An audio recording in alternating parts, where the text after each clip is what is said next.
మిథున రాశి వారికి నవంబర్ 21 నుండి నవంబర్ 30వ తారీఖు వరకు గోచార ఫలితాలు ఏ విధంగా ఉన్నాయో తెలుసుకునే ప్రయత్నం చేద్దాము.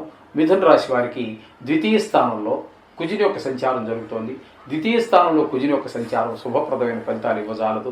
తద్వారా కుటుంబంలో అంటే భార్య పిల్లలతోటి కొంచెం మన ఇంట్లో ఎవరెవరైతే ఉంటారో, భార్య పిల్లలే కాదండి కుటుంబం అంటే, మన తల్లిదండ్రులు ఉండవచ్చు, అన్నగారు ఉండవచ్చు, వదిన గారు ఉండవచ్చు. సమిష్టి కుటుంబం అంటే సమిష్టిగా ఉండేది వరకు 5-6 మంది అన్నదమ్ములు, 5-6 మంది వారి యొక్క భార్యలు, వారి యొక్క పిల్లలు, మొత్తం అది ఇంచుమించుగా 50 మందితో కలకలలాడుతూ ఉండేవి ఆనాడు కుటుంబాలు. అటువంటి కుటుంబంలో ఎవరున్నా కూడా వారి మధ్యన కొంచెము ఇబ్బందికరమైనటువంటి పరిస్థితులు ఉంటూ ఉంటాయి.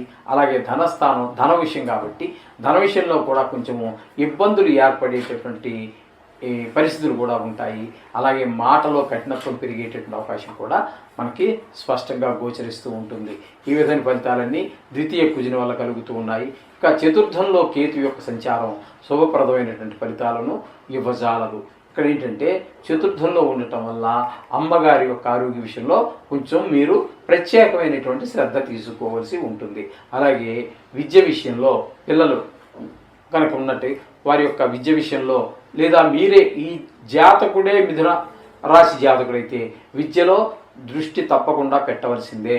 ఆటల్లో కొంచెము ఆటను నిగ్రహించుకొని కాస్త ఈ సమయంలో విద్య మీద ఎక్కువ శ్రద్ధ చూపించవలసిందే. లేకపోతే తగిన శుభ ఫలితాలు అయితే పొందలేరండి. తర్వాత బాధపడి ప్రయోజనం ఉండదు. ఈ విధంగా ఉంటుంది. అలాగే ఇంటికి గృహానికి సంబంధించినటువంటి విషయాల్లో కూడా తగు శ్రద్ధ తీసుకోండి. రిపేర్లు రావచ్చు, వాటినన్నిటి చూసుకోండి.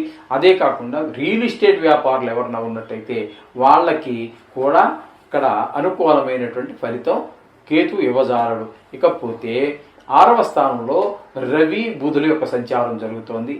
రవి బుధుల యొక్క సంచారం రెండు గ్రహాల యొక్క సంచారము కూడా ఇక్కడ అనుకూలమైన ఫలితాలే ఇస్తూ ఉంటాయి. 6వ స్థానంలో రవి యొక్క సంచారం వల్ల ఆరోగ్యం బాగుంటుంది. అలాగే అప్పులు ఏమైనా మనకు కావాల్సి వస్తే పుడతాయి. మనం ఎవరికైనా రుణపడి ఉన్నట్టయితే ఆ అప్పులు మనం తీర్చేయగలుగుతాము. ఈ విధంగా శత్రువులు ఎవరైనా ఉన్నవారైతే వాళ్ళు మనకి అందరూ శత్రువులు పైకి బోర్డు పెట్టి ఉండదు. కొంతమంది నవ్వుతూనే మాట్లాడుతూ ఉంటారు, కానీ వాళ్ళు చాలా అజ్ఞాత శత్రువులు. వాళ్ళు మనకి తెలుసున్నటువంటి శత్రువులతో పెద్ద ప్రమాదం కాదండి, కానీ తెలియకుండా పైకి నవ్వుతూ లోపల ఇంకో రకంగా ఉండేవాళ్ళతో కొంచెం ఇబ్బందులు ఉంటూ ఉంటాయి. అటువంటి వాళ్ళు కూడా మనకి ఏమవుతుందంటే ఈ 6వ స్థానంలో రవి వల్ల వాళ్ళ వల్ల కూడా మనకి పెద్ద ఇబ్బందులు ఏమి కలిగేట అవకాశం ఉండదు. ఇకపోతే ఇక్కడ మనకి 6వ స్థానంలో బుధుని యొక్క సంచారం మనకు శుభప్రదమైనటువంటి ఫలితాలన్నీ ఇస్తూ ఉంటుంది. ఈ శుభప్రదమైన ఫలితాలు ఇప్పుడు మనం ఏవైతే రవికి చెప్పుకున్నామో ఇంచుమించుగా ఒక ఆరోగ్య విషయం వదిలిపెడితే ధన ఆదాయం పెరగటం కానీ, అలాగే వ్యాపారం ముందుకు వెళ్ళటం కానీ, అలాగే మాతామహులు అంటే అమ్మమ్మ గారు, తాతగారు, అటుపక్క వాళ్ళందరూ కూడా బాగుండటము, వారి యొక్క సహాయ సహకారాలు మీకు అందటము, ఇవన్నీ కూడా మనకి మిథున రాశి వారికి ఈ రవి బుధుల యొక్క సంచారం వల్ల జరుగుతూ ఉంటుంది. ఇక 7వ స్థానంలో శుక్రుని యొక్క సంచారం జరుగుతోందండి. 7వ స్థానంలో శుక్రుని యొక్క సంచారము శుభప్రదమైనటువంటి ఫలితాలు ఇవ్వజాలదు. ముఖ్యంగా మన యొక్క కళత్ర స్థానం అంటే మనకి భార్య విషయంలో మన భావాలు ఆవిడ నచ్చకపోవచ్చు, కొన్ని భావాలు చేతలు మనకు నచ్చకపోవచ్చు. ఆ విధంగా కొంచెం వ్యత్యాసం కనపడి కొంచెం మన చేతల వల్ల వారి చేతల వల్ల మనము బాధపడే అవకాశం కనబడుతూ ఉంటుంది.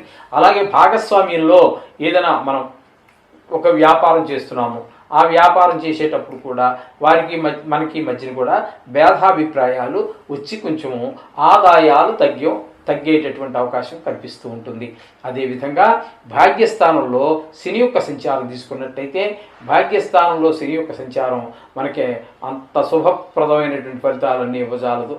ఇక్కడ వాహన సౌఖ్యం, ఏవైతే మనం వాహన సౌఖ్యం, గృహ సౌఖ్యం ఇవన్నీ అనుభవిస్తున్నామో అవన్నీ కూడా మనకి అన్నీ ఉంటాయి, అవి ఎక్కడికి పోవు, అవి మనకి అందుబాటులోకి రావు. ఇప్పుడు వాహనం ఉంది, దానికి ఏదో చిన్న రిపేర్ వచ్చింది, దాంతో ఇప్పుడు మనం అంత చేయించలేక టైం లేక, ధనం లేకని కాదండి, దాన్ని చేయించే టైం లేకపోవచ్చు.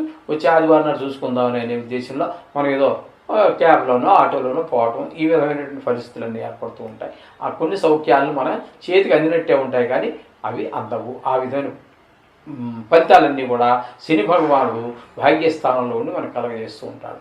అలాగే దశమ స్థానంలో రాహు యొక్క సంచారం జరుగుతోంది.